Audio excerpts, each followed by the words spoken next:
scab for the bosses, don't listen to their lies. Us poor folks haven't got a chance unless we organize. Which Fuck. side are you on? Which I was like, who's side gonna break first? I mean, yeah, we just had a little stare off to see who's gonna do it. This is TrueAnon, right? Is that the podcast is? I mean, basically, right? Mostly, yeah.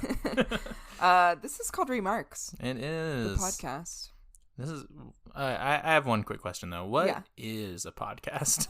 Taylor, let me introduce you to the wonderful world of podcasts. So it's where a couple people get together. Usually it's a lot of like white men who have like a lot of opinions that, in my opinion, are not good opinions to have. And then they talk at you for like hour or so. Oh. In the case of the podcast that you are on, by the way, you're on one. It is where a very sexy gentleman and a very sexy lady talk at you for about an hour and a half and talk to each other, and you learn stuff. Usually that is super upsetting about the American government. Truly, So. yeah.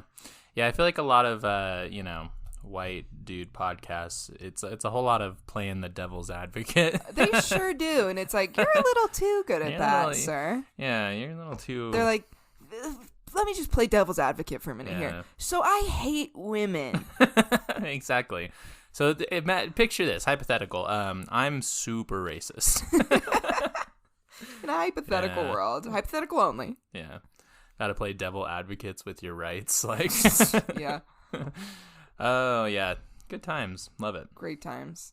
But yeah, this is Remarks. This is a podcast. I was lying to everybody. I actually do know what they are. Big shock. Joke's on you. Fuck. And my name's Tayler. I'm Phoebe. Yeah. Hey. We're chilling. Yeah, and we're in a new location. You guys don't know that because you can't see us, but we are in a new location, and it's really nice. Yeah, thank you. I'm loving it. Yeah, got it. Feels good. I did a little move skis, but I got it all sorted out, so it's looking good. Got Phoebe's collage on the wall. Oh, it's so cute. I know, I love it. Thank you. But anyway, what are we talking about today? Yeah. We got a real bummer sode for you guys. Love it. Which is like usually the case. But it's this like one's kind of an extra really bummer bad. sode, yeah.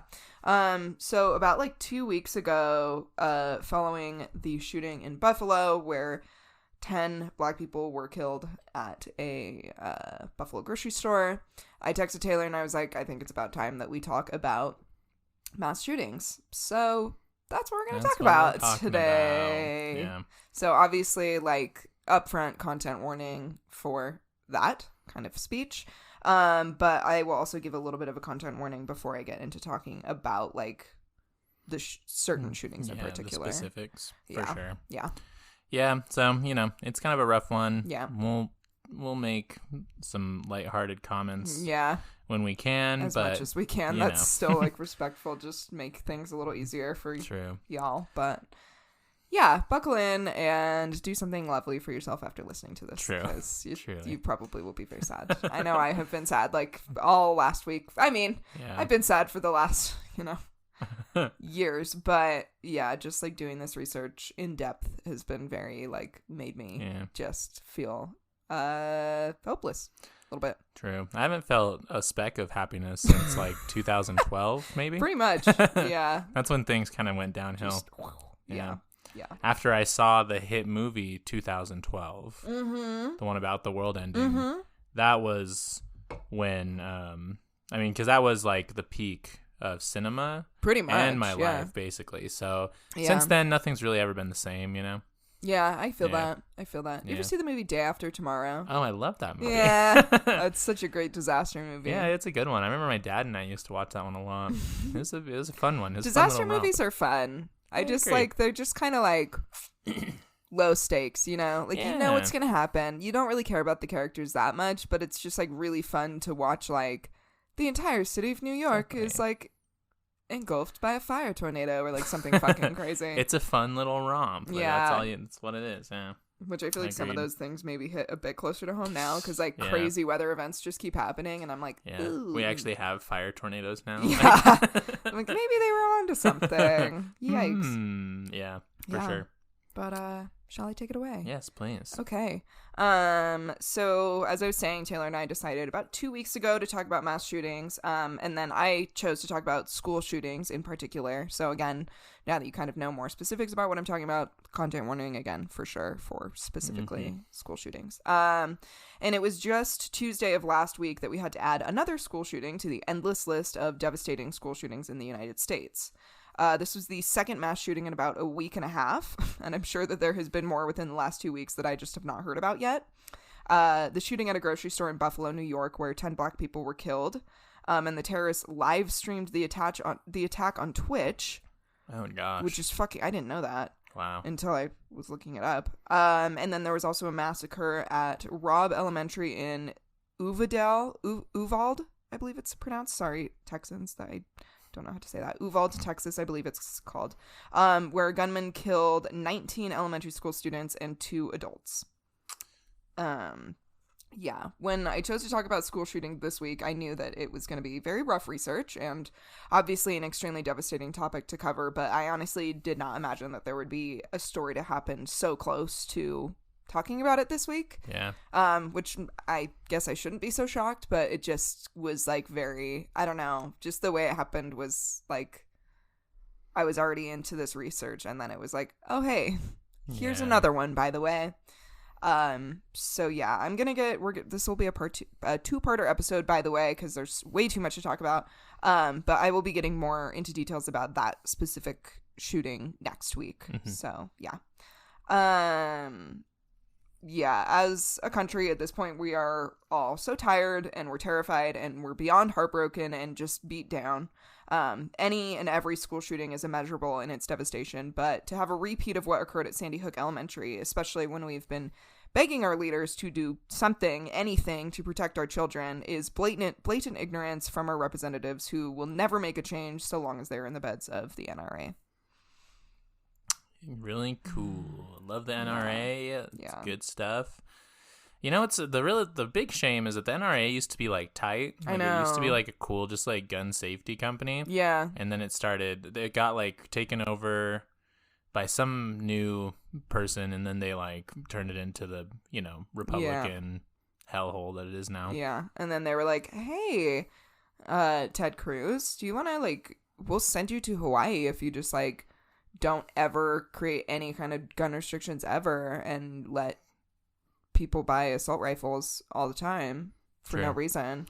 And Ted's like, I'll go to Hawaii. Yeah, and Ted loves Hawaii and also sucks. So yeah, of course fuck, he wouldn't. fuck that guy so fucking hard. I fucking hate Ted Cruz. I just imagine that the amount of sweat that man produces on a daily unreal. basis is probably an unreal amount. I'm sure it fills up swimming pools worth of it. Yes. He just seems like such a sweaty guy. No, he's so fucking sweaty, and it's because he's a little goddamn piece of shit fucking rat bastard motherfucker who deserves to rot alone by himself forever. Fuck you, Ted Cruz. I hope you are the most miserable human being on the planet. Yeah, he sucks. I fucking hate him. So I'm going to give a brief history of, at least this week, of a couple of well-known school shootings in American history. And then I will also be doing more of that next week. So obviously, very, very, very intense content warning about all of this that's about to come. So one of the first school shootings that I remember being familiar with back when I was a child in elementary school was the shooting at Columbine High School. I'm sure you know of that. I think pretty much everybody knows of it. On April 20th in 1999 in Columbine, Colorado, 2 students of the high school planted several bombs around the school premises, which luckily never detonated.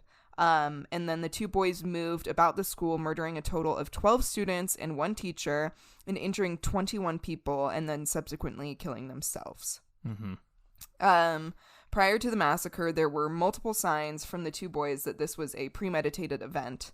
Eric Harris had an online blog where he posted instructions on how to make explosives, and he posted about his fantasies of mass murder. In 1997, in one blog post, he called out another student by name, attracting the attention of the boy's parents. Quote, "All I want to do is kill and injure as many of you as I can, especially a few people like Brooks Brown." Brooks Brown's parents contacted authorities about this, and an affidavit for a search warrant was apparently written, but then was never submitted to a judge, so nothing became of this. And this was actually attempted to be brought up during the trial after this event had happened, obviously. And it was basically just covered up that affidavit had never been submitted. Insane. So the court of law never got to like see that as evidence of, first of all, like the police never really doing anything to get in the way of this, and second of all, of just the premeditation that clearly went into this. Yeah, well, I mean, you don't want to make the police look bad. No, of course not. You know, because they're so nice. Yeah, they're the most hardworking citizens. True. In the United States. Yeah, weren't they like big Nazis too? The Columbine shooters. They were. Mm-hmm. Yeah, they were definitely like very into like Nazi culture and because I mean I know they were like edgelords for sure. Yeah. So I don't know how much of it was like them being edgy versus like them having like a crusade, you know? Yeah, like, and I think that's like the thing. That's like the question. Because I believe they were like 16 and 15 when they did this. So like, not that I'm saying, I think that a 15-year-old is aware enough to like know that Nazis are bad. Yeah, for sure. But also I think, yeah, like they also were just obviously fucking idiot asshole little young men who, yeah. Yeah, so I don't know. It was the 90s too. Like, yeah. It was much less, I don't know, like, yeah, that like edgy culture, I guess, was less. People did gnarlier things. Yeah, yeah. So eerily enough, Brooks Brown and Eric Harris had apparently worked out their issue prior to the massacre. And Brooks actually saw Eric walking into the school on the morning of the event, and Eric looked to Brooks and he said, quote, "Brooks, I like you." He says, "Brooks, I like you now. Get out of here. Go home." So Brooks Brown's life was actually spared that day. He said that he felt like Eric saying that to him made him feel really unsettled, and so he just left school. He was just like, I gotta get out of here. He made it out like... That's insane. Yeah. Yeah. Wow. So both Eric Harris and Dylan Klebold kept journals where they detailed their plans for the massacre, what kind of weapons they would use, how they would complete it, and even down to what they would wear. There are also multiple videos the boys made talking about their terroristic plans. These are known as the basement tapes. If you're interested, I fucking would never want to actually watch those because fuck these assholes, but I guess if that's what you would like to do, go ahead. And there was even a video of them shooting target practice. While law enforcement certainly could have acted much earlier, could have acted much earlier in the situation of the online blogs from Harris, since they were clearly out on the internet and Brooks's parents found them, as well as there was like multiple voice concerns from teachers over certain like essays that the boys had written in school and everything that were extremely violent and concerning. There was not any real way that the personal journals of these murderers could have been accessed. My issue, however, lies with the access that these two had to all of these weapons, mainly the guns, and the clear video evidence that these were weapons that they had access to for quite some time before the attack. Yeah. They also brought, there was, as I said, there was some like pipe bombs and knives and everything, but I'm not really going to get into that because this is about guns today. So the two used multiple guns. I'm going to go over what they are. I don't know a lot about guns, but I think it's important to kind of state what kind of guns they were, just to give knowledge to what kind of things they did have access to. Yeah. So they had two 9mm firearms, two 12 gauge shotguns. Harris had a High Point 995 carbine with 13 10-round magazines and a Savage Springfield 67H pump action shotgun. Klebold used a 9x19mm Intratec Tech 9 semi-automatic handgun with 152, 132, and 128 round magazine, and a Stevens 311D double-barreled shotgun, and all of those shotguns were sawed off, which makes them extra illegal. terrible in some way and Yeah. also illegal. 2 of the guns were acquired through acquaintances of the terrorists. These acquaintances had purchased these guns at gun shows and then resold them to either Harris or Klebold. The sawed-off shotguns were also apparently supplied by these same individuals. There were a number of other weapons, as I was saying, involved, such as knives and homemade explosives, but I don't want to get into the weeds with that today because the only weapons that did actually cause any injury or death in this case were the firearms. Which I have a real issue with gun shows in general. Yeah. Why? Mostly is my question. Why do we need an entire show dedicated to murder weapons where you can go and buy a bunch of murder weapons and everybody's talking about how great all these murder weapons are? It just doesn't really sit right with me. It's definitely like a weird thing. Like, it's just a very weird fetishization of something that should not be. It's like, I feel like guns are something that should be very respected and should be looked at as like, this is a like a weapon. This is a weapon. Yeah, this is like a ticking time bomb of like danger. Yeah. And while I think, I'm not anti-gun as a leftist, I think that we should be able to own guns in order to protect ourselves. But I also think that like the amount of guns and the way that, I mean, obviously, or else we wouldn't be doing this episode, but the way that like guns are treated and looked at in America is just, it's creepy. Yeah. It's like, so... yeah, I guess fetishize is really the best name I can give to that. Well, and I feel like, yeah, like fetishize, and then especially with like gun shows, just the kind of crowds that go to those are very like, I mean, obviously a lot of them are right wing, and I don't know, sometimes like when you hear people, and I guess just seeing it on the internet and stuff, like when you hear people talk about getting guns and like wanting to use guns and like especially when they're like, I want to kill all the commies and stuff, like it's just like they're like fucking drooling over the thought of like killing somebody, and it's like, you're killing somebody. You hope you know that, like that's a person, right? Well, and I just think there's a weird obsession even with like like types of guns and knowing guns and knowing how guns work, and there's a weird obsession with owning so many guns, and to the point where we literally have entire fucking like expos about it. Like that's not a normal thing to do, and it is not a normal thing to on a Saturday bring your family and go to a expo center where the entire building is fucking filled with guns and people trying to sell different kinds of guns to you and trying to sell the gun that is the most murdery. Like, hey, this gun can murder so many living things, whether that be humans or animals. Yeah. It's fucked up. It's weird. Fucking weird. Like, when you are acquiring a gun, it should not be in that way. It should be like, let me think about what I really truly need this for, and like go to a gun store. I don't know. Fuck. I just can't with gun shows. It's very creepy to me. It is weird. I agree with you.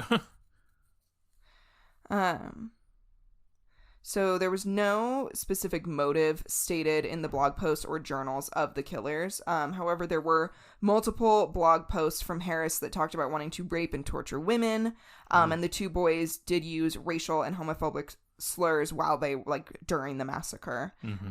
They pointed out like a black student specifically and called him the N-word and talked about wanting to kill him specifically because he was black. They called multiple kids homophobic slurs.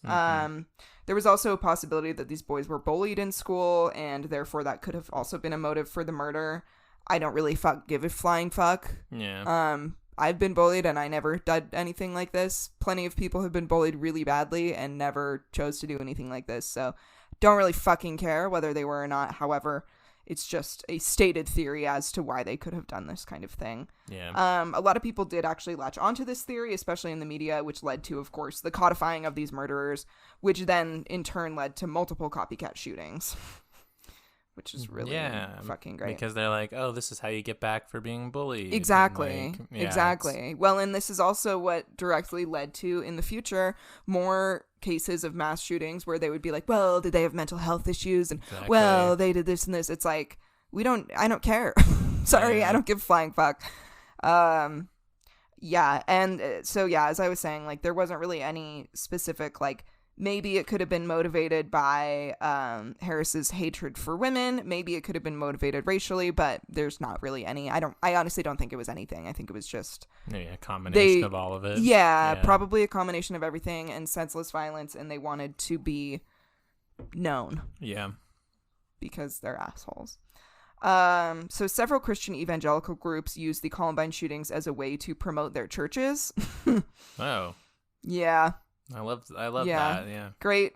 Good old fucking evangelical Christians. They claimed that 2 of the victims, Rachel Scott and Cassie Bernal, were martyrs for the Christian church. Yeah, which it's no, because they didn't want to die. Yeah, like, they didn't exactly. You're not a martyr unless you are like dying for like what you believe in. Yeah. Someone came into their school and shot them. Yeah, That's just fundamentally not what a martyr is. No, exactly. I'm like, do you know? Have you read anything? Do you know? Yeah. That reminds me of like when I was in church and stuff. They'd always like have whenever like they would be talking about like sharing your faith and stuff. Mm-hmm. Like, yeah, like you know if you know somebody who like lost a loved one or something, like that's a really good time to like share your faith with them because you know they have that death on the mind. And I'm like, fucking like game to you? Like, yeah, right. Do you think that this is like what the fuck? Like I just That's, it like, always struck me so as really fucked up. manipulative and like Exactly. taking advantage of this person's vulnerability, which is how so many people end up in fucking Exactly cults and shit. Yeah, and that's exactly what these people That's are doing. exactly It's what so they fucking did. weird, Like dude. they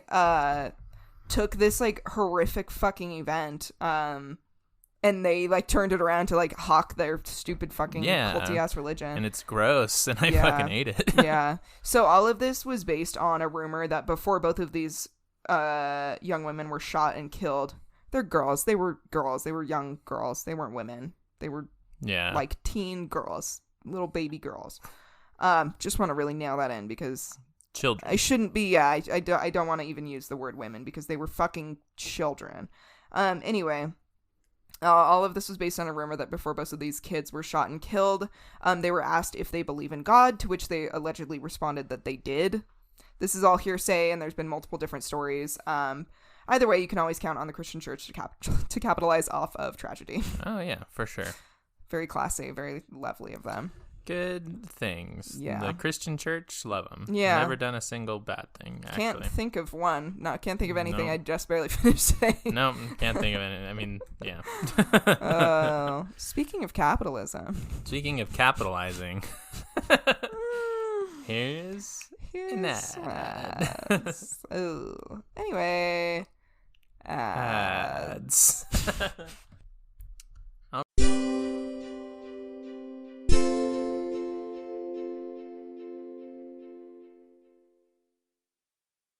All right, we are so back. It's so insane. fucking back, dude. Yeah, Taylor baby just got back. Baby got back. Taylor just burped himself. It was really, it was a very tender moment. I had to burp. I was hitting my chest, hitting my back, really trying to get that shit out of there. We got it. These brewskis always get me. I know, every time. Every time. ASMR. Delish. Today, we are not sponsored by, but could be. Shades, if you're listening. We're having Berliner Weisse with a little plum ale. The plum ale. It's yummy. Really good. I think Shades is local, too. Shades is local. Yeah. So, hey, what up? Hey, sponsor us, because we're also locals. And we love local beers. True. Oh, should I jump back in? Yeah, let's do it.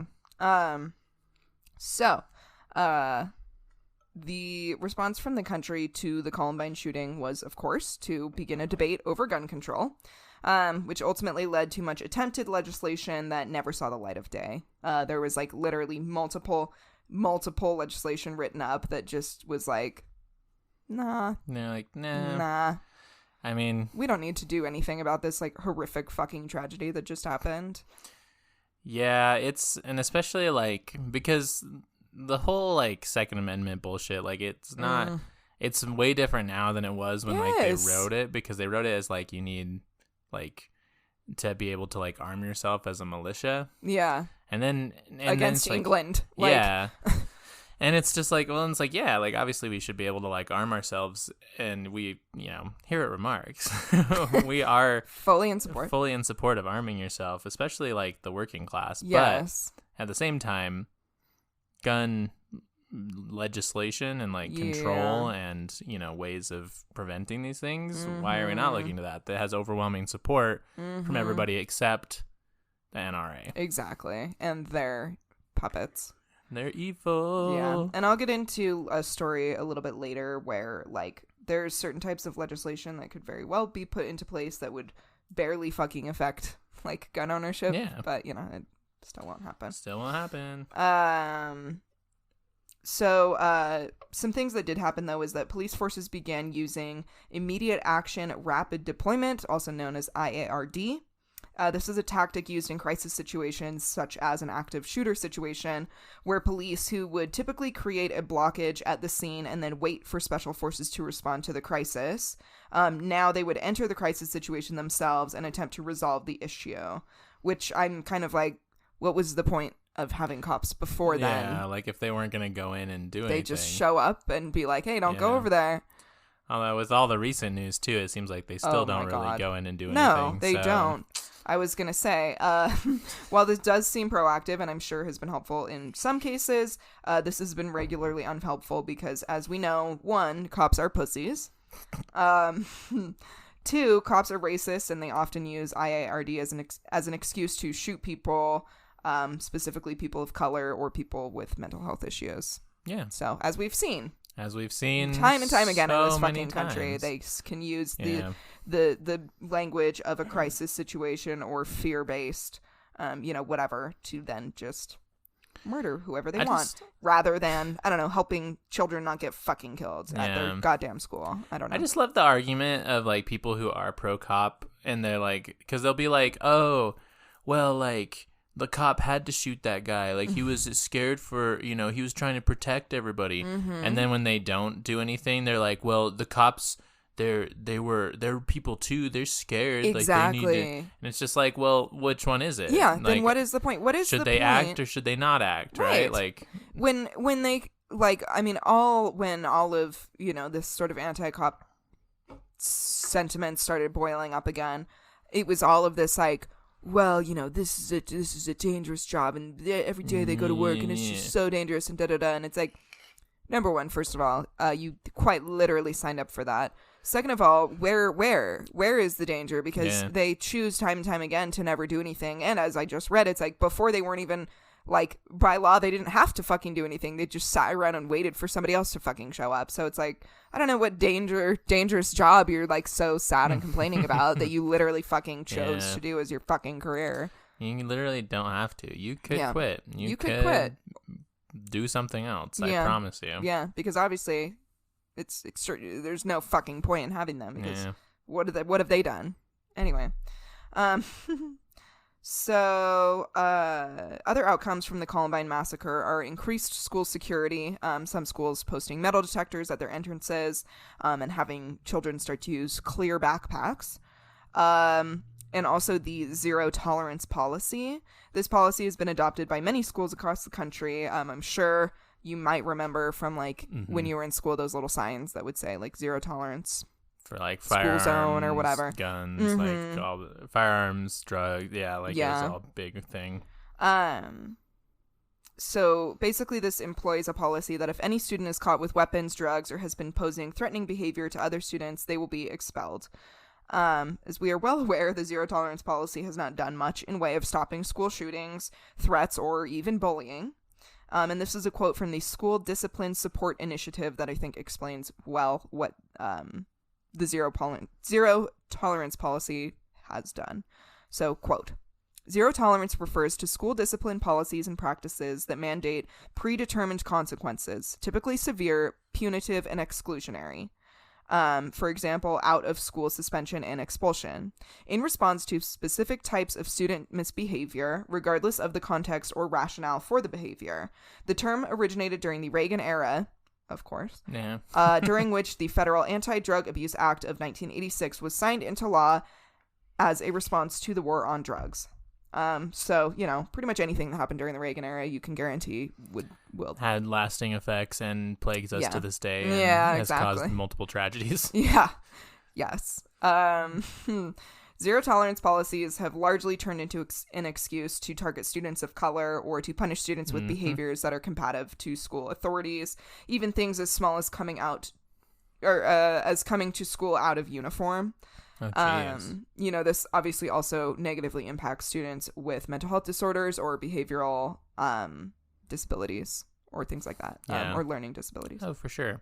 I remember when I was in, I think it was like middle school or high school, I don't remember which one, but the principal at like an assembly, I don't think it was like the assembly was about that, but we had an assembly and he like spoke for a second. He was like, the brand DGK, which is a skateboarding brand. Yes. And he was like, that's actually affiliated with a gang. Oh, my God. I know you probably think that it's a skateboarding brand. People have told me that, but it's actually part of a gang.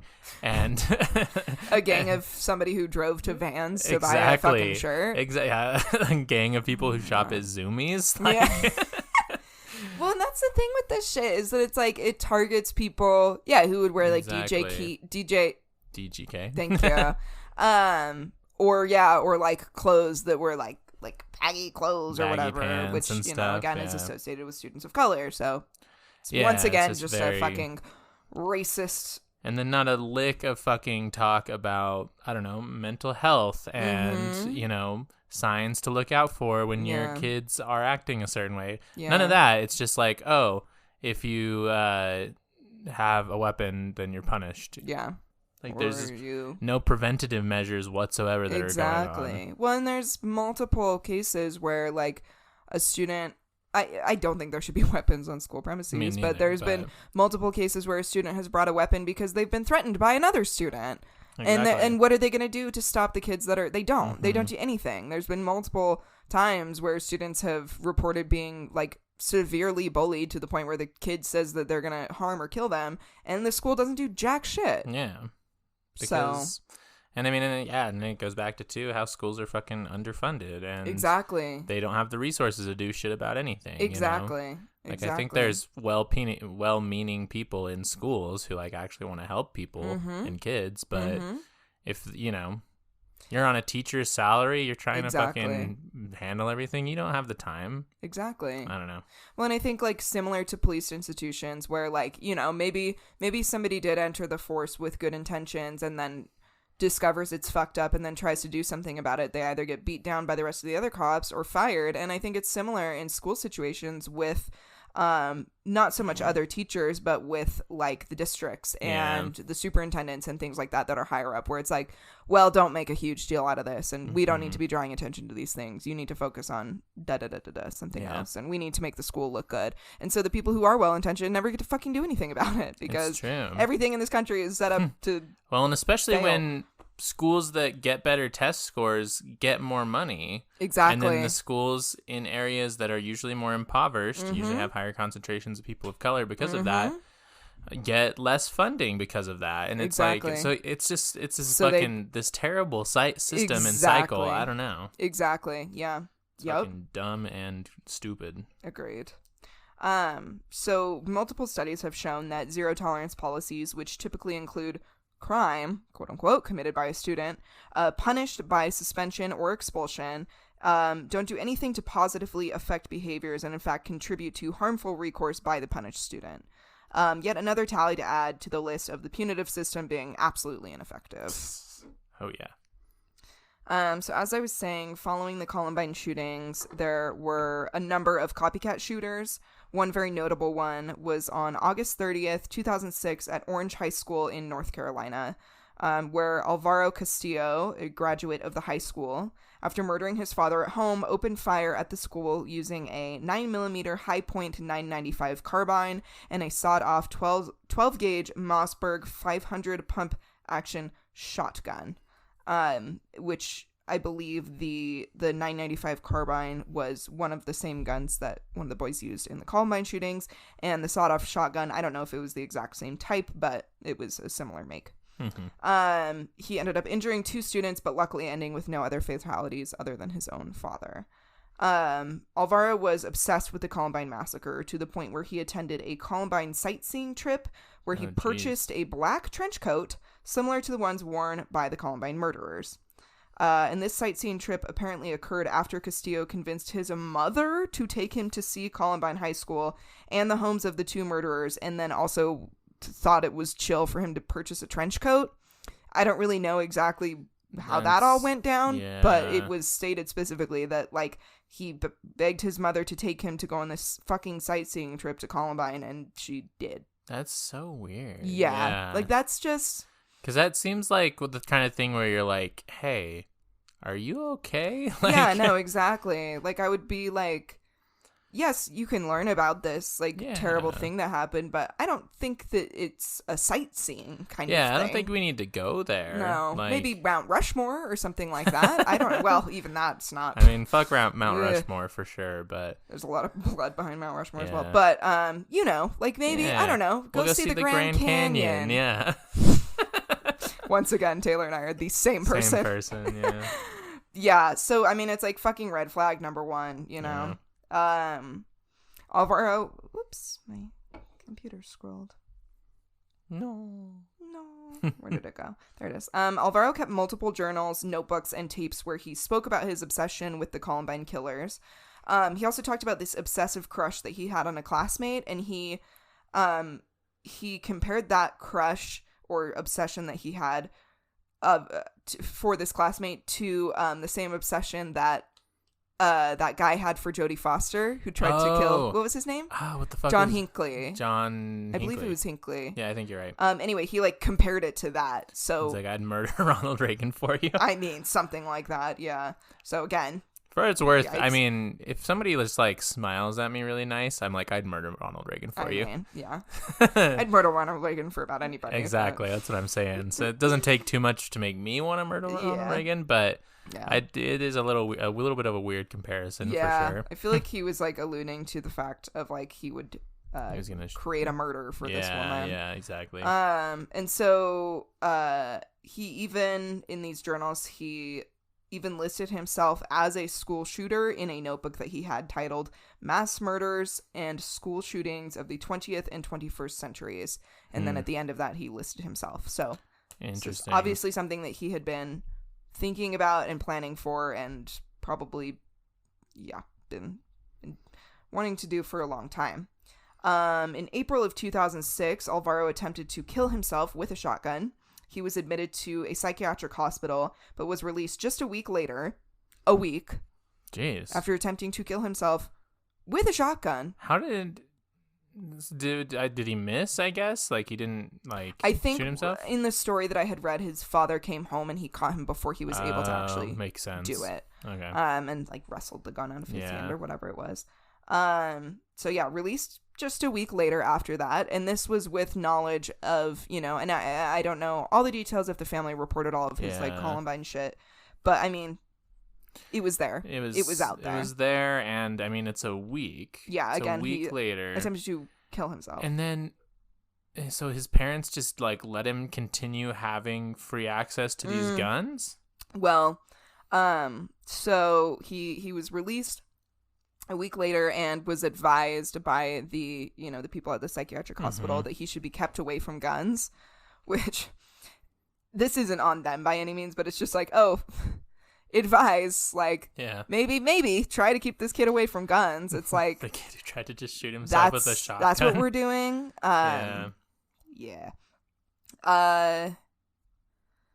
A week following this, Alvaro was able to purchase another shotgun, which would then be used to carry out the Orange High shooting. So, a week after being released from a mental health institution, he is able to go purchase a fucking gun. Like, why? How is that? How are we not putting things in the way that, like, where in the back is there not a background check happening? Like, what is going on here that is allowing, like, hey, this kid attempted to murder himself with his exact same kind of gun a fucking week ago. But yeah, go ahead. But yeah, sure. Purchase. Take one. Or even just that they were for whatever reason they were in a psychiatric hospital. Yeah. I think if you were in a psychiatric hospital, maybe you don't get to purchase a gun for a bit. Yeah. I don't know. So just a month before the shooting, the social worker who was assigned to Alvaro Castillo tried desperately to submit him to a psychiatric treatment facility over and over and over again. But one of them had a 6-week backlog of patients, and the other didn't respond until August 11th that they were full and unable to take Alvaro. So that, again, is just one of the other many, like, issues that kind of contributes to all of this, is the fact that, like, our mental health institutions do not get enough funding, and there's not enough space, and there's not enough workers to manage all of this. Some people can't afford it. Exactly. Like, exactly. Yeah. And it's just not, like, prioritized enough, so people can't get the care that they need, and maybe tragedies like this could be fucking avoided. Very possible. Yeah, it's very upsetting, especially considering that, you know, universal health care would be cool. People affording the mental health help that they need. I feel like that paired with some of the gun legislation would be a very big help to the issue. Yeah. Because clearly, I mean, clearly something needs to comes change. up again and again. Yeah. Well, let's take another little break. Yeah. You know what else comes up again and again? Advertisements. God. I know. It's a rough one, y'all. I'm sorry. It is. So, but, yeah, take a little time. Yeah, you know, take a little break with us. Come back when you're ready. Anyway. And...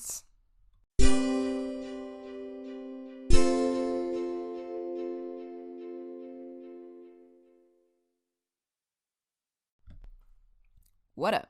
Hey. We're back. Hey, yo. Hey, yo.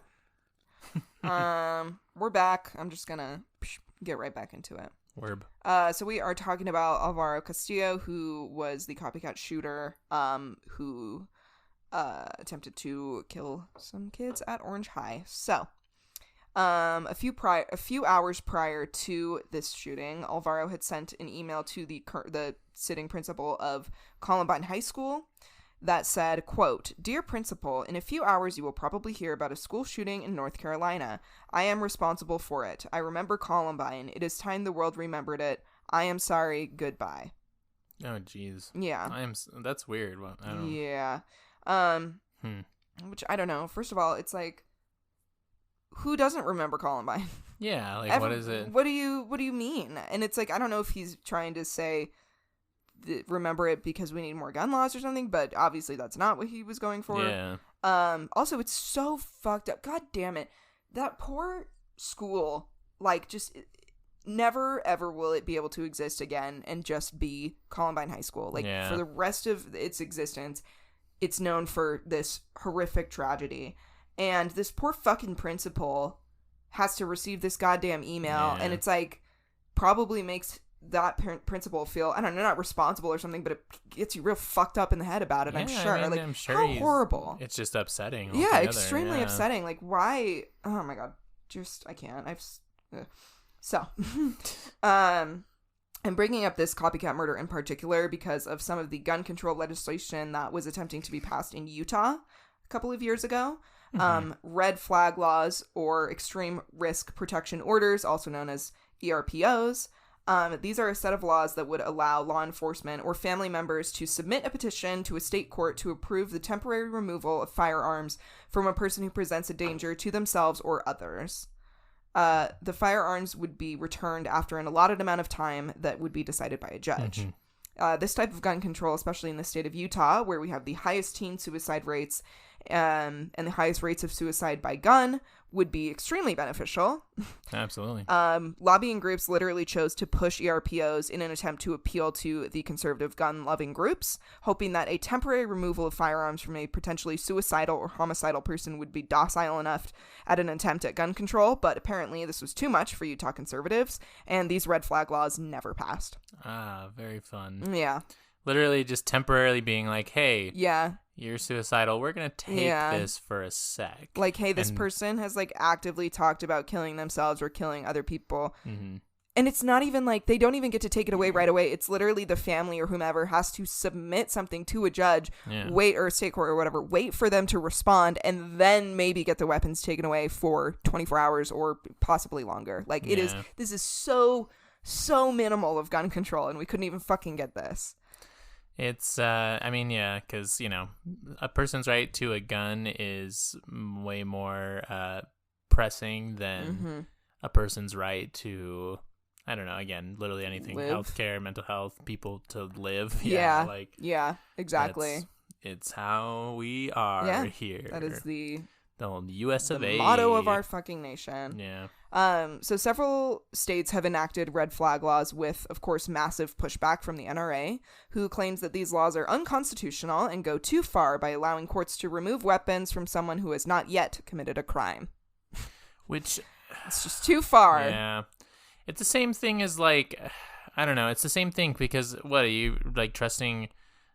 It's like asking the police to, like, prevent crime, and it's like, no, they respond to crime. Like, they don't prevent crime. And it's the same thing. It's like, you're gonna, like, you can respond to these shootings, but you can't prevent them unless you're going to take preventative measures. Exactly. You know? Like this type of thing. I mean, this is, again, I mean, it's such a fucking docile and really well thought out piece of legislation that could actually be extremely helpful. But well, yeah, because a lot of people who are contemplating suicide, like, if they have time to think about it, they change their mind. Exactly. So, like, literally having a waiting period, you know, to either temporarily take guns away or in some cases where they're trying to make the waiting periods for purchasing a firearm, like, that kind of stuff is, like, kind of a no-brainer. I know. Like, it's like, why would you not? Yeah. You still get the gun in the end. You just, like, will literally stop a bunch of suicides. Yeah, like, exactly. Because I cannot think of, I feel that there are very few situations in which you need a gun immediately. Exactly.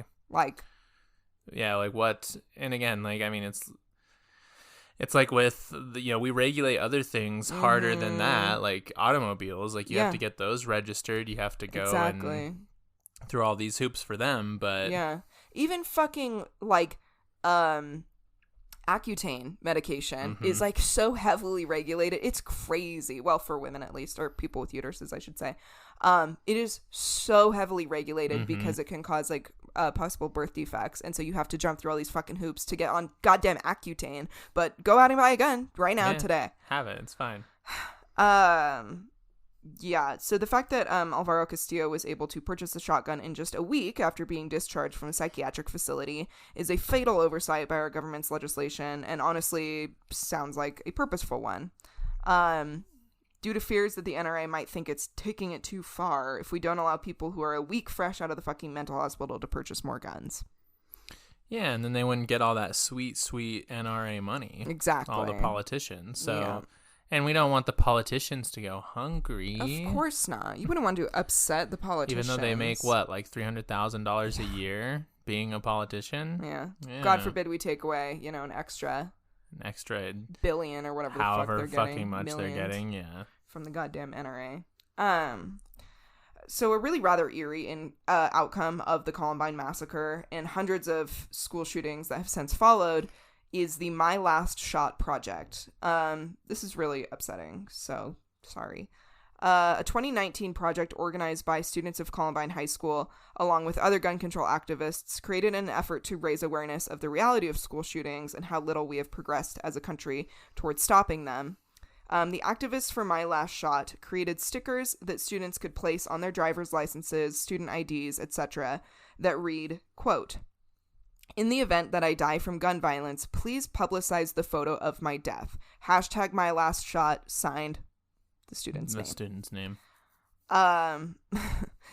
This is just so fucking unreal how goddamn dark this is, and the fact that like this is what our students have like chosen to do in the face of all of this is literally the fact that they may die in a school shooting is so, the statistics of that are so high that like this is what it's come to, is that it's like, well, on my fucking driver's license or student ID or cell phone that I look at and use every day that would likely be on my body in the event that I most likely get killed in a fucking school shooting, they carry this little fucking sticker around with them every day saying, if I die, from gun violence, publicize my photo because I don't want this to be covered up or sugar-coated or, you know, swept under the rug. Yeah, made to look less devastating than it is. They want it to show exactly the realities of what's going on here. And that is just, that is just so fucking, like,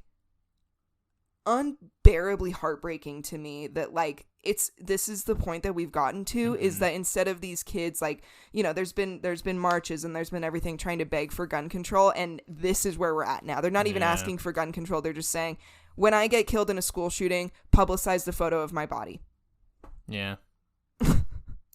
And, well, that's what it's like, they're fucking, these kids are 16, 17 years old, and they're, like, worried about being shot at school and dying. Like, that's, like, I don't know. That's what's so, like, I guess heartbreaking to me is, like, you shouldn't be worrying about getting shot at school when you're 17 years old. Like, you should be fucking, I don't know, being late for algebra or some shit. Like, why the fuck? It's just, I know. I mean, I remember when I was a kid, that was literally my worst fear from the day I started elementary school, or at least, you know, from the time I became aware of the fact that this was a thing that happened, which is pretty fucking young, because we did active shooter drills throughout my entire school career. That was my worst fear. Like, always, for me, as a fucking child, I thought about it a lot.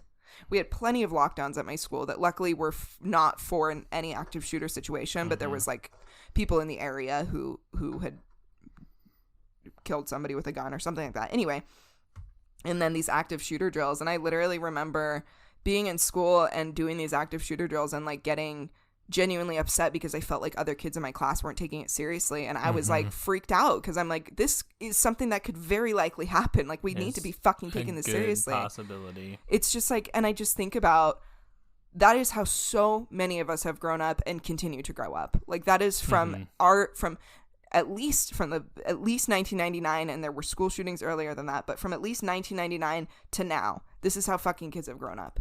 That is so, like, I just, and this is still what we're doing. Anyway, I gotta finish the story out. So with this My Last Shot project, the hope was that these events would stop being sugar-coated and that the realities would be shown to the public in an attempt to encourage some kind of gun reform. Unfortunately, as we are all too well aware, this project has not helped to change the minds of greedy politicians who don't care where their money comes from, even if it's dripping in blood. Finn. Yeah, no, that's rough. Yeah. And again, it's just so hard with school shootings because, again, they're kids. It's kids. They don't deserve that, you know? Well, and I just think about, like, parents who have to, every time this happens, and I mean, even, again, from 1999 on, have had to think about, like, do I send my kids to school? What do I do? Like, how do I know You don't want to safe? Deprive them of an education. You probably have to work 2 jobs, so you can't fucking homeschool your kids. You don't want to have them miss out on these, like, very important social aspects of, like, developing as a child and getting this social development. But maybe my kid's gonna get fucking shot in a school shooting because it happens constantly. All the time. It's just so, I cannot fucking imagine being in that position as a parent. Like, it's just so... Yeah. Oh, my God. It's upsetting. Yeah. Well, we'll shift gears here, and I will take over. Thank you. Mine is not quite as sad as school shootings, but still not great. It's still, I think it's hard to measure, you know? It's all just so fucking truly unbearable. Well, all right, boys and girls and folks beyond the binary. Before we jump into some of the heinous crimes that have been committed by incels, we must first identify what an incel is. So yeah, I'm talking about incels and incel crimes today. So, as a quick overview here, for the uninitiated, an incel stands for involuntarily celibate, or a person who's typically a man who wants to have sex but feels that women constantly reject them in favor of better looking or more charismatic men that they have dubbed as chads. That's like the common common phrase for it. Women seek to control men by dangling the idea of sex over their heads, and women, along with the feminist agenda, is seeking to destroy and belittle men who don't fit the chad stereotype as they have created in their brains. I don't know if I've done like an incel episode before. I feel like you've talked about it a bit, but I don't think you've ever really gone like in depth like this at all. Super in depth. So which also it's like, yeah, of course the woman's gonna go for a better looking and more charismatic man. What do you mean? Well, and I know it's this whole thing, but it's just like. But that's the thing is, it's like, well, I mean, you can first of all you can somewhat control the way that you look, and also. There's a lot of women there are people out there who are surface level, and that's fine. You can be into looks. There's nothing wrong with that. But there's a lot of people who don't give a fuck about that. Yes. Like, so it's not, it's, again, this is all created in their own fucking brains. Yeah, of course. So there's no point in me being like, well, that's a stupid idea, you guys. It's true, though. This sexism and misogyny leads these men into becoming what they have dubbed as red-pilled. Taken from the famous scene from The Matrix, where the red pill will open your eyes to the real world and you wake up. The community has spread around the internet like wildfire in the past couple of years and is known for their pro-rape, pro-sexual assault stances, as well as longing for a return to post-World War II conservative values where men had a larger amount of control over women. The incel movement also bleeds over into multiple other far-right conservative hate groups, typically also being associated with fascism and racism. Many in the incel community believe black men are stealing white women from them and are also very anti-immigration, homophobic, and transphobic. Yeah. For, again, kind of obvious reasons there. And with just conservative politics in general, it always tends to lean like they're all in the same soup, basically. You know, you just real. Like take a scoop of it, and you're like, oh, there's, all that fucking shit. Like, wow, this is the worst soup I've ever had in my fucking life. It's a real shitty ass soup. The conservative shit soup of the internet. The word incel has taken on a meaning of its own in the past decade, going from a person who has never had sex and wants to a person who wants to have sex with what in their mind is the most desirable kind of woman, which typically tends to be white, skinny, cis women. Mm-hmm. Because of this infatuation, pedophilia is also a common problem that is ran into in the incel community, well as fat phobia and just general hatred for anybody who doesn't fit the ideal Western beauty standard. Mm-hmm. From this community, a variety of different groups have popped up with different views as well as different ways of referring to subgroups. MGTOW or MGTOW is men going their own way, as well as the men's rights movement are different groups inside this thing they call the manosphere. Which so lame. It's fucking dumb. These groups also hold sexist and misogynistic views, and many ways to refer to incels of different regions. When they refer to incels of different regions, they use a lot of racial stereotypes, such as calling Asian incels rice cells. Jesus Christ. Older or elderly users are called old cells. Indian users, curry cells. Like, there's just, different stupid ways they refer to things. And again, it's become this whole online community that has its own lingo. Yeah. It's really easy, to get lost and not know what the fuck they're talking about. Totally, yeah. And everything's coded, they do it for a reason. It's because you can't just come out and say things. Exactly. It's all like coded. They'll call it a trad wife. Exactly. When it's like really they mean like woman who does anything they say. That's like a subservient woman who's white. Yeah. Western idealized beauty standard. Exactly. To finish off the overview, I would like to read a few threads of the incel website that I keep up with a pretty regular basis because I like to suffer. Yikes. Okay. So this is incel.is. So we're going to read a couple of these. Okay. So there was a news story about a woman who, in West Virginia, fatally shot a man who began firing an AR-15 style rifle into a crowd of people at a party. So this woman actually shot and got this man to stop. Mm-hmm. And then the person on the thread says, imagine trying to go ER, which means to do like a mass shooting, but instantly getting shot dead by a FOID, which is a like female robot. Right, God. At the scene, is what the comment on that one says. This one says, being straight is way better than being gay, except, and then it basically goes into this big spiel about how it's easier to be gay, but then at one point he says it's such a shame because it undermines what is otherwise clearly the superior lifestyle choice, which meaning that being straight is better than being gay. Yeah, right. Yeah, being gay, of course, is so much easier than being straight. We haven't suffered through like years of oppression. Or anything. Exactly. Yeah, it's good. This one is about it's talking about a 13-year-old incel, and then says like, oh, they're obviously a troll. This user is basically just talking about a 13-year-old incel incident that happened. One of the comments says, thinking about it in another way, we could start indoctrinating young boys right into our ideology, spreading black pill through young generation. Oh my God. So just a lot of, it's kind of out there. And again, I don't know if that was like, he might have been joking, but even if he was joking, it's not really a joke. Yeah. So.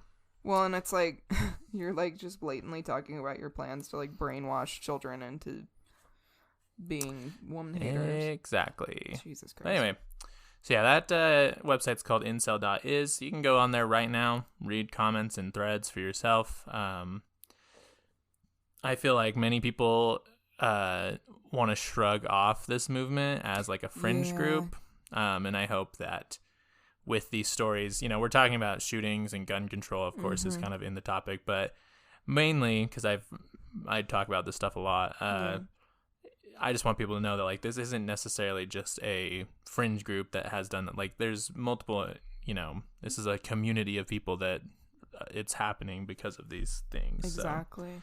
Well, and I think that these kind of ideologies have started to just bleed out even into people who don't consider themselves a part of the incel group, or even like are fully like aware of the incel community. And it's just like the idea of like a woman, the idea of a woman owning your sex has been around forever, but like the idea of like these men stealing women from me, the whole like nice guy thing. Like I think it's sure. We have seen like such an uptick in this type of ideology, like spreading just around all communities. True. Yeah, and that's the thing too, is like and obviously not every incel is going to be as gnarly as these stories, but like there are a lot of, again with like MGTOW and the men's rights movement, and there's all these different like subgroups of it. So like even if they're not going to say they're an incel, you can still have like a lot of this sexist rhetoric, Yeah. But yeah, so getting into the good stuff here. I hate it. So the first one we're going over is the École Polytechnique massacre. On December 6th of 1989, Mark Lapine entered a mechanical engineering class in Montreal, Canada. Using a legally bought semi-automatic rifle and hunting knife, he ordered all the women in the class to one side of the room and every man in the class to leave. He then claimed he was fighting feminism and proceeded to murder the women in the class, killing 14 of them and wounding 10. He also wounded 4 men and then took his own life. So, real bad.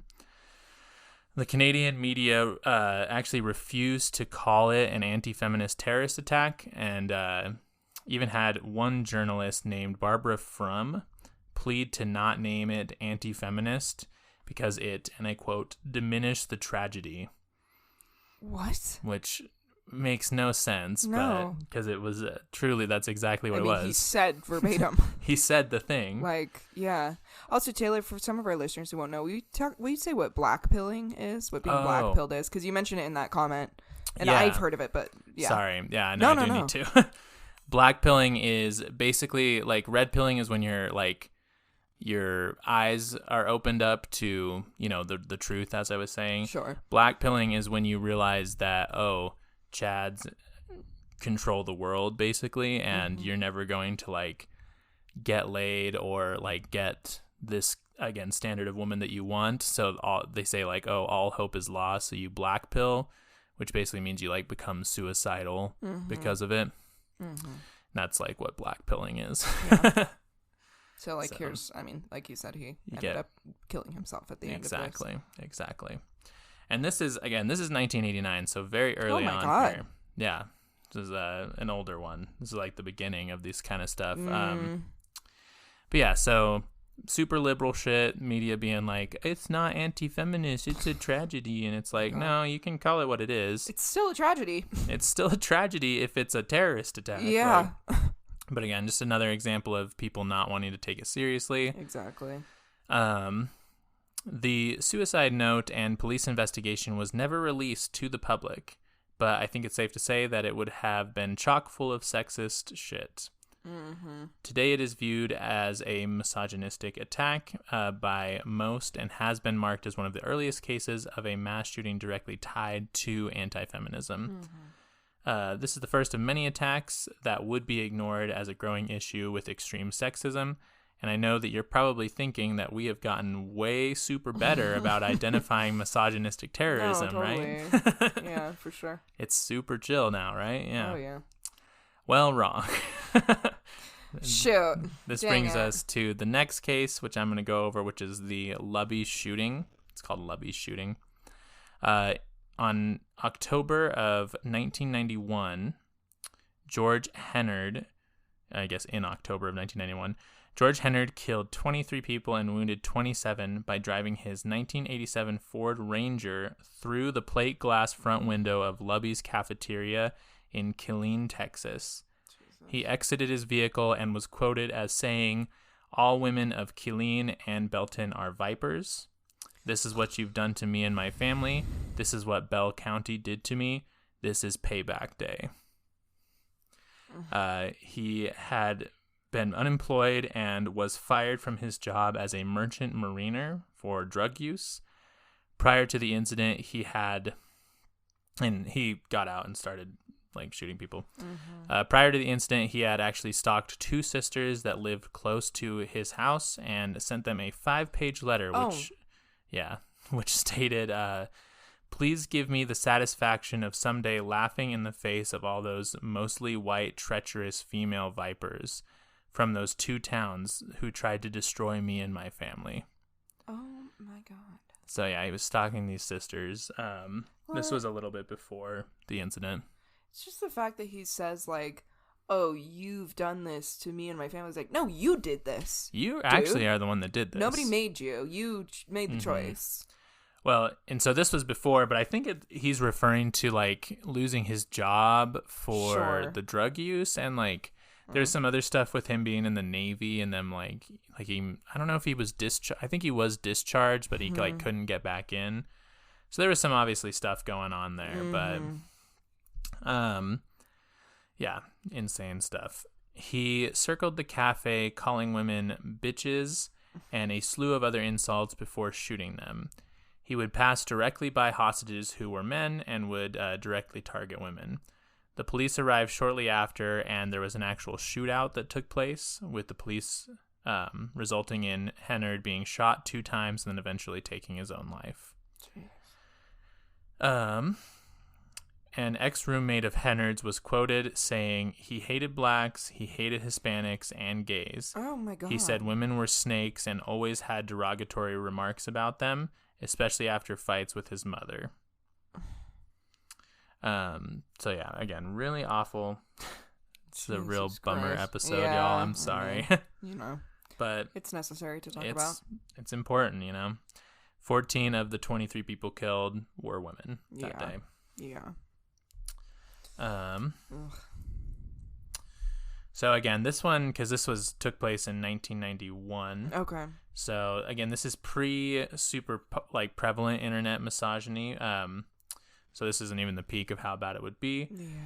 But I brought this up because again, it was kind of in related with this idea of like women being, as that guy called them, vipers or whatever. Yeah. And like somehow being responsible for like his like life falling apart, inadequacy. Or whatever.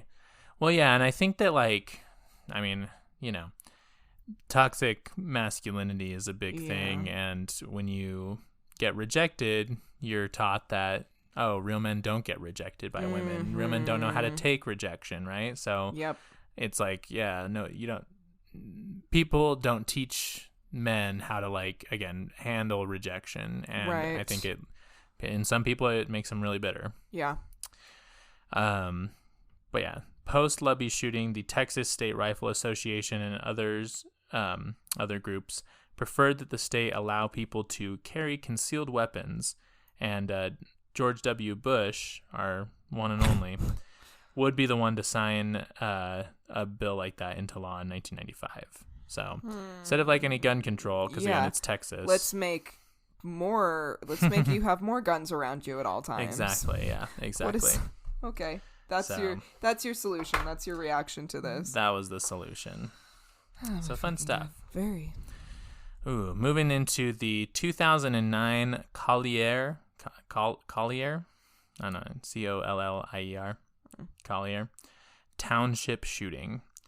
So jumping ahead in time here, on August 24th of 2009, 3 people were killed and 9 were injured at an LA Fitness in Collier Township, which is a suburb of Pittsburgh, Pennsylvania. 48-year-old system analyst George Sidoni entered a women's aerobic class and placed a duffel bag down on the ground. He turned out the lights and took 2 handguns out of the bag and started opening firing on the women in the class. On his person, or at that time, he had 2 Glock 9x19 millimeters, a .45 caliber revolver, and a .32 caliber semi-automatic pistol that he waltzed into an LA Fitness with. Yeah. That it's, again, like, I mean, why do we need automatic rifles at all? And why do you have that many guns? Why do you? And yeah, exactly. Sidoni was a avid user of the internet and he had a website registered to his name that documented a 9-month period of him being rejected by women and his thoughts and mental decline. And actually read a section of that. Yeah. I just have to pull it up. Well, and this is why like that Skippy guy is very unsettling.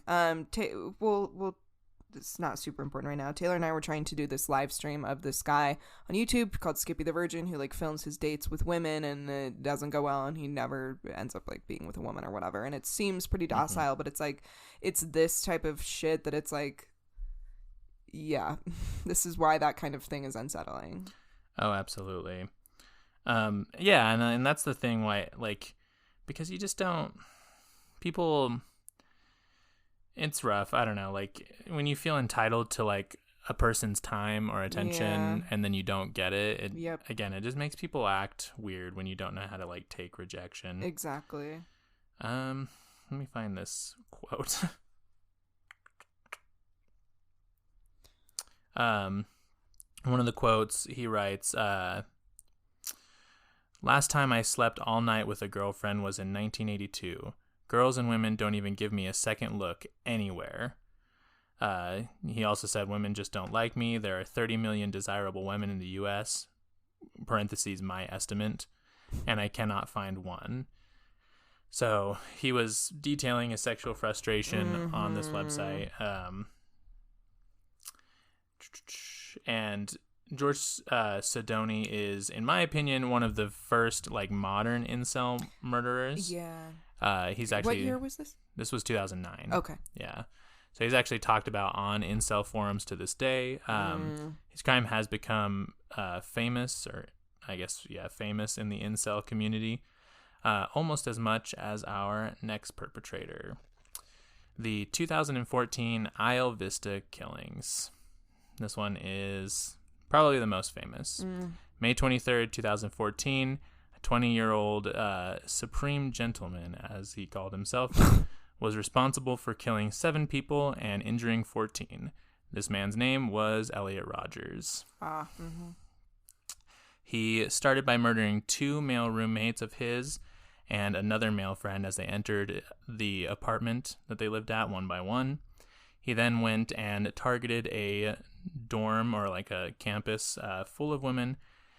He ended up firing 55 shots at people across Isle Vista, and he took his own life. Before the rampage, Rogers had posted a video onto YouTube titled Retribution, where he gave himself the name The Supreme Gentleman.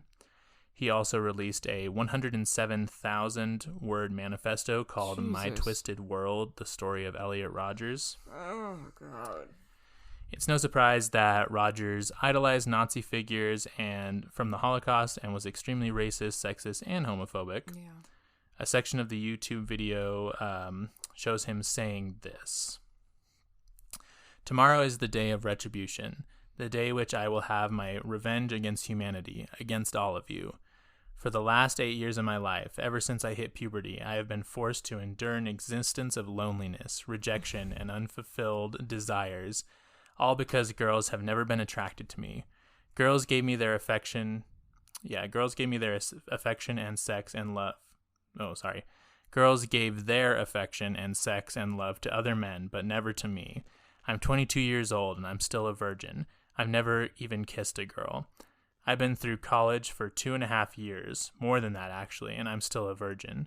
It has been very torturous. College is the time when everyone experiences those things, such as sex and fun and pleasure. Within those years, I've had to rot in loneliness. It's not fair. You girls have never been attracted to me. I don't know why you girls aren't attracted to me, but I will punish you all for this. It's an injustice, a crime, because I don't know. I don't know what you don't see in me. I'm the perfect guy, and yet you throw yourselves at all these obnoxious men instead of me. Of course. The supreme gentleman is how he ends. At least that quote ends. Sorry, that was a lot. No, it's like this is just such a common way of thinking that it's like. Oh, it's gross. I fucking hate it. Yeah.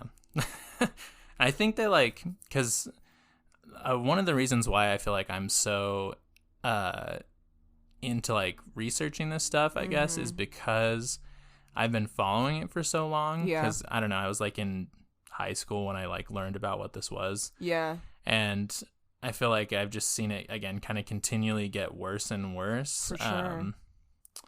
And this was in 2014, so this was probably around the time when I heard about it. Right. And again, Rodgers, he's become the poster child of the incel movement. Ugh. Many talk about him on forums to this day and view him as somewhat of a saint. Oh my God. For moving from complaining on the internet to taking action. Oh, yeah. It has inspired people to refer to wanting to go on a mass killing spree as wanting to ER, which was in that first post. For Elliot Rodgers. And it's again just this idea of it's a woman's fault for not being attracted to you and not giving you the time of day, and it's I have a feeling this has nothing to do with your actual appearance and has a lot more to do with the way that you, I don't know, treat them. Mm-hmm. Oh yeah, I mean that's definitely because in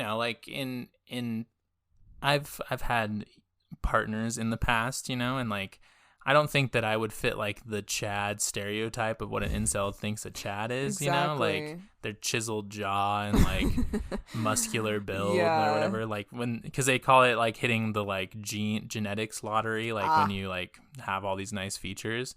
It's no, if you're just nice to Yeah. people, you'll find someone who wants to fuck you. Yeah. I promise Yes. you will. If you're just a normal, considerate person who doesn't believe that women owe you something. Exactly. Ugh. But again, if you try to tell that to any of yeah, it's them, not. they'll be oh, you're just a fucking Chad. It's, yeah. So, it's easy for you because you blah, blah, blah, and whatever. And it's Exactly. no, it's not any, yeah. It's dumb. Anyway. The killing sparked conversations about mental health and gun control. Rodgers was able to purchase firearms legally even after mental health concerns were reported to the police by his family, because of course he was. Yep.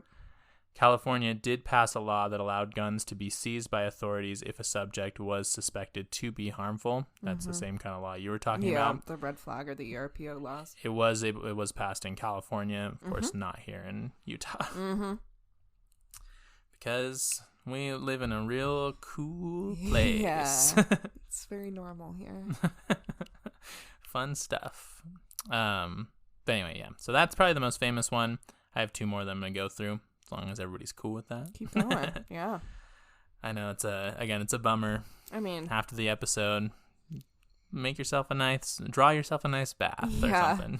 Eat a yummy meal, watch something uplifting, like, I don't know, read stories about the good things in the world.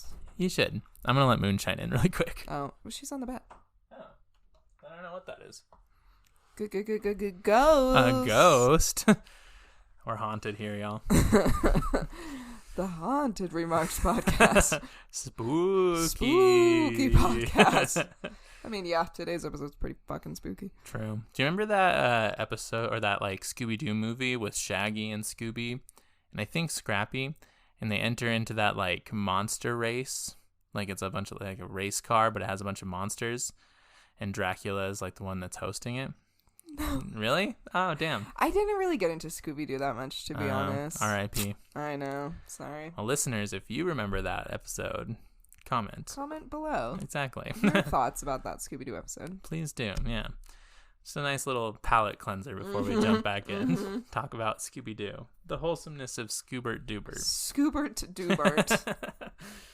Oh, yeah. Good stuff. Anyway, back to terrible things. Yeah. Wait, is Scrappy-Doo Scooby-Doo's son or... His nephew. Nephew. Yeah, All right.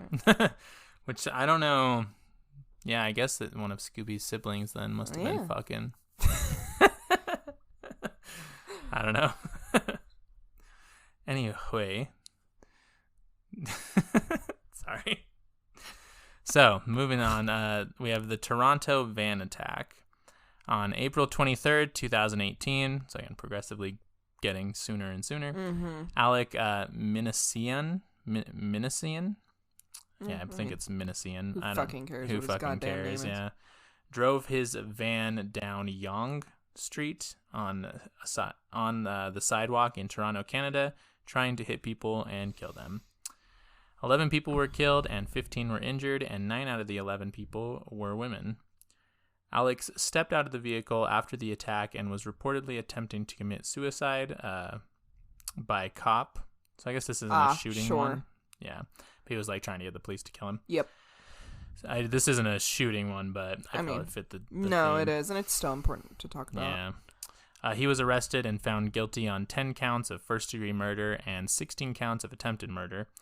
He actually posted to Facebook shortly before the attack, and he stated this: Private Recruit Minasian, whatever his last name is, Infantry 0010, wishing to speak to Sergeant 4chan, please. C23249161. The incel rebellion has already begun. We will overthrow all the Chads and Stacys. All hail the Supreme Gentleman, Elliot Rogers. Jesus fucking Christ, dude. So, as I was saying before, with like the deification of Elliot Rogers. Yeah. And it's like that's in like a public forum. Yeah, it's on Facebook. Like, literally. It's like this happens so much with things like this and with these like school shooters and everything. They always post some kind of manifesto or something like that to the internet always before they do this shit. And literally nobody does a single thing about it. And people that try can't get anything done about it. Because no one's going to do anything. You can't prove anything on the internet. Or because the fucking affidavit never gets submitted to the courts or whatever. Exactly. Yeah, it's insane. For context, a Stacy is a nickname for a sexually desirable woman who incels feel have wronged them in some way by rejecting them. So like a Chad, very hot guy. Stacy, really hot girl. Got it. Yeah. Again, you gotta get your dictionary out to fucking for keep real, up with this I know. bullshit. All their stupid fucking little terms they make up to make themselves feel special. I know. It's dumb. And it's so cringy. I don't know. It's very... Because people will say like, oh, like, Nazis and stuff are so good at using the internet and like all this code. And I'm like, they're fucking... Not y'all really. are a bunch of fucking dorks. Yeah. I don't know. Like... It's like they're just good at finding each other, I feel like. Yeah, and that's all it is. They know the websites that aren't going to like censor them. Exactly, So they all go there. Anyway, last story that we're going to talk about today is the 2021 Atlanta spa shootings. So this one happened on March 16th, 2021. 21-year-old Aaron Long killed 8 people and injured 1. 6 of the victims were Asian women. Long went to Young's Asian Massage and then went to the Golden Massage Spa and carried out a mass murder of the women who worked there in the name of removing the temptation of his sex addiction. Long claimed that his sex addiction conflicted with his Christianity and that he was attempting to remove the temptation to pay for the services of the sex workers that worked at the massage parlors. Which, murdering people seems much more Christian than paying a sex worker, right? Yeah. Or like going to fucking therapy. I don't know. Yeah, something. Jesus. According to his parents, he would watch pornography for multiple hours a day, and they kicked him out of their house actually the day before the shooting, so it's possible that may have sparked it. Yeah. Long claimed that the killings were not racially motivated, but more so motivated by sexism and the desire to stop using the services of the massage parlors. Mm-hmm. Nancy Wang Yuen, I think is how you say their name, a sociologist, claimed that the killings were somewhere at the intersection of racism and sexism. Yeah, so, definitely.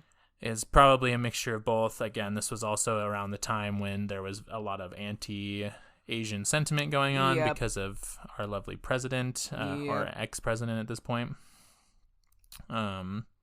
He was sentenced to life without parole on July 27th, so that's good at least. Again, I don't know. Feel how you want about prisons. Sure. I don't really care about this guy, but not that I support prisons in any way. Yeah. But it is, I guess. It's hard to read stories like this for a bunch of time and then feel bad about it, Yeah. Like, on principle, I don't agree with prisons, and I don't agree with life sentences, but at this point, right at this moment, I don't really care that much. Yeah, exactly.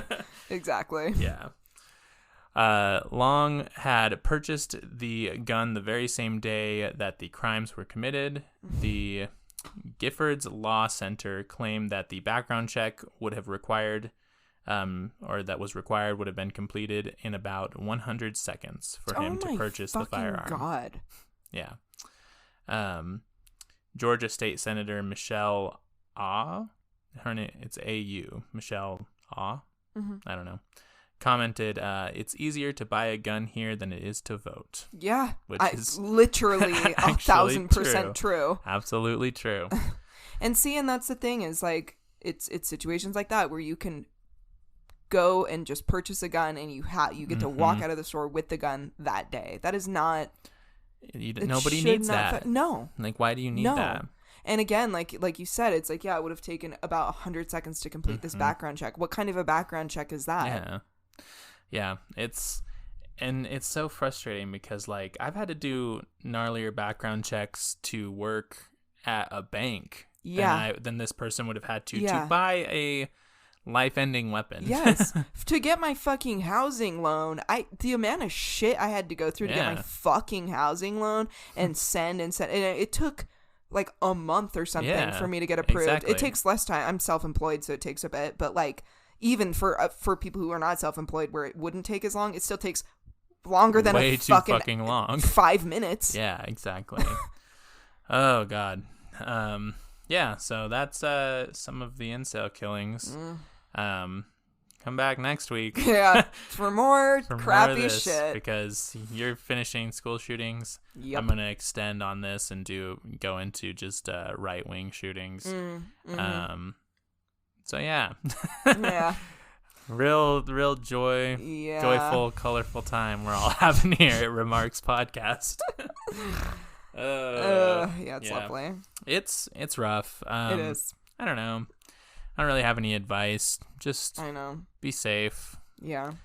Make sure if you see somebody who has a gun, make sure that they're like good, you know, and they're locking it up and stuff, because that's another issue. Yes. And yeah, it's just rough. Yeah. And it's like, I don't know. I don't want to be told to vote anymore, and I don't want to be told to like email my senators anymore, because it doesn't matter, because our senators are literally getting money from the fucking National Rifle Association. Fucking Mike Lee, you piece of shit. Like, Mike Lee, you piece of fucking shit. It's like, I can't hear that anymore. And honestly, can we have a day before it's like, email your senators, everybody? Like, can we fucking mourn for a second about the 19 children that just got murdered? Like, and the 10 black people in fucking Buffalo? Like, can we have a sec? Yeah, chill out. Before y'all. somebody tells you to vote? Like, I don't know. Yeah. It's just, I can't even, like, fathom words at this point anymore. It's just so... Yeah. It's just dark. It's so fucking dark. And again, I mean, this is shit. What, your first one was 1980 what? 1989. Yeah, and the first one, at least that I talked about, there's been shootings that have had anti-feminine sentiments since much long before that, and there's been school shootings that have happened much earlier than 1999, but it's like, for me and Taylor's entire lifetimes, this has been a thing. Been like, how we live. Yeah, mass shootings. And you know, like, school shootings and shootings of... But, I mean, nonetheless, it's a mass shooting, right? Yes, like, people are buying guns with the intent to go take out as many people as they can. Exactly. And that's... I mean, in this year alone, we're just about to enter June, and there's been, like 222 mass shootings or something like that in America. Shit like that. I'll verify the number next week, but it is like... Actually, I have it pulled up. It's rough. It's sickening, and it's like... There's something about our country in particular that makes this type of thing happen. Like this type of lone wolf mass shooter, somebody entering a place in order to try and kill as many people as they can is such an America thing. I think, I agree with you. And I think that it's a combination of how, like, ingrained firearms are into, like, our identity as a country. Yes. As well as how little our government gives a fuck about anybody's well-being. Like, exactly. Well, and I think just the structure of our country is very anti-woman and anti-immigrant and very individualized of, like, you need to protect there's no sense of community, there's no sense of, it's like, which of course that would drive people to think that women are responsible for losing your job or whatever the fuck. Also, according to NPR, there's been 27 school shootings alone, that have happened so far in 2022, so that's really great. That's really good. That's like multiple shootings a month. Yeah. Seriously. Actually, because we're in the 6th. That's a lot. That's like 3 shootings a month. Yeah. Maybe 4. I don't know. But that's a fucked up amount of shootings every month. Yeah. But yeah, as Emma Goldman said, if voting changed anything, they'd make it illegal. Exactly. Oh, and how weird. They're trying to in They're Georgia. They're actually trying to, yeah. Crazy. Well... We'll let y'all go. Take care of yourselves, like we were saying after this, and just be there for the people that are in your life. For sure. This is a very difficult time to be alive. It is, absolutely. Yeah. If you want to check us out, we'll do a quick plug. I don't want to get too into it, but but yeah, if you want to see photos and things, not anything graphic related to these things, you can check out our Instagram, which is @Remarks Podcast. We have a TikTok of the same handle. Taylor, what's up? You can check our Twitter account, which is @RemarksPod, and then we also have we're on Apple Podcasts, so please leave us a review there. I have a YouTube channel called The Lefty Agenda, and I think and then our Patreon. Oh yes, our Patreon. You can subscribe to our page. Yep, $5 a month, and we post things that are not quite so heavy. It's more just very funny, like nice light content if you enjoy our personalities. Yeah. So huge thank you to our patrons. We have Tere Soltero. We have Andrew Vass. We have Emily Doran. And we have Justin Vass. Thank you guys so much. Thank You're lovely individuals. And thank you so much for listening. And we appreciate you. Yes, very much. Okay. Love you. Bye.